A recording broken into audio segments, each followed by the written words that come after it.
The challenge is Metroid. The power is Nintendo. The Ice Beam allows us to freeze enemies, which is important because once you freeze them, you can then use them as platforms and get to even higher areas than the high jump boots would allow you to get to.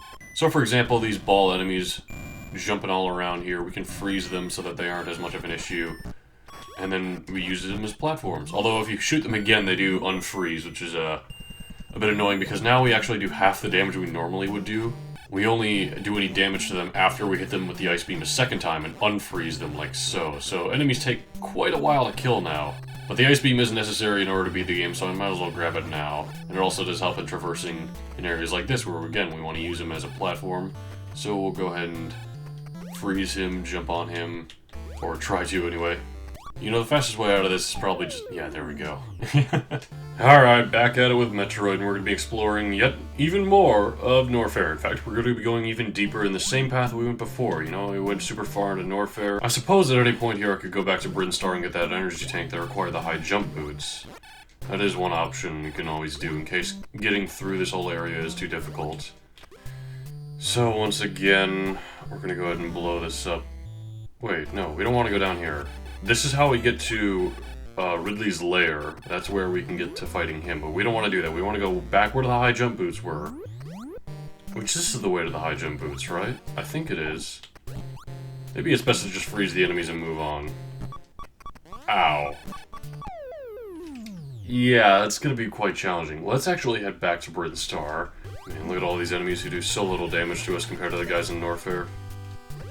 You know, I might actually not go back to Norfair for a little bit, because there is another area in the game, Kraid's Lair. There are two bosses, as I mentioned. Norfair eventually leads to Ridley's Lair. Kraid's Lair is just dead ahead, it's just on its own path. I understand it's a bit of a setback, but I always prefer fighting Kraid first after all, since Ridley is kind of Samus's rival in many respects. You know, I will say it's nice going back to Brinstar with the high jump boots and the Ice Beam. It does make things a bit easier in some respects, which... that's a nice sense of progression that a lot of games at the time didn't really have. Also like the bounce physics on the Morph Ball, how when you fall a greater distance, you bounce up high when you land. That's a neat touch. Alright, back to way earlier in the game now. We can go ahead and... which one is it? There it is. Oh, it's still hard to reach. I did not anticipate this. We do have the high jump boots, right? I mean... I don't know what I'm doing wrong. I can't freeze an enemy and jump off of them because I can't physically freeze these little guys when they're just crawling along the ground. I can't shoot and duck at the same time. Maybe if I can get this guy to come over here somehow? This is rather puzzling. Come over here. There you go. Oh, maybe I can use this as a platform as well. There we go. Okay, so the Ice Beam was really what we needed there, not necessarily just the high jump boots, although the high jump boots I'm sure did help in that matter. We're gonna do just a bit more backtracking over here in Brinstar. I don't know why I shot him again, I should just left him frozen. So back in this area, we're now able to destroy these blocks at the bottom here now that we have Morph Ball bombs. And at least there it's very obvious you can go through just because those are destructible blocks, they have cracks and everything.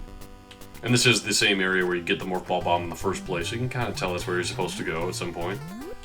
And that leads to this elevator here. This is actually the first elevator I found in the game, which is why this is kind of the first area where I heard the different music, and it intimidated me when I first got here. It has a very nice theme. I do think this is a great theme.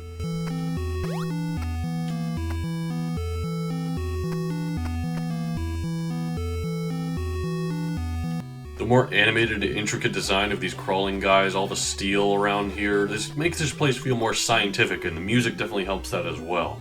But also, it somewhat feels abandoned, like all the grass growing on the walls. Maybe I'm looking into this environment too much, maybe I'm not, I don't know.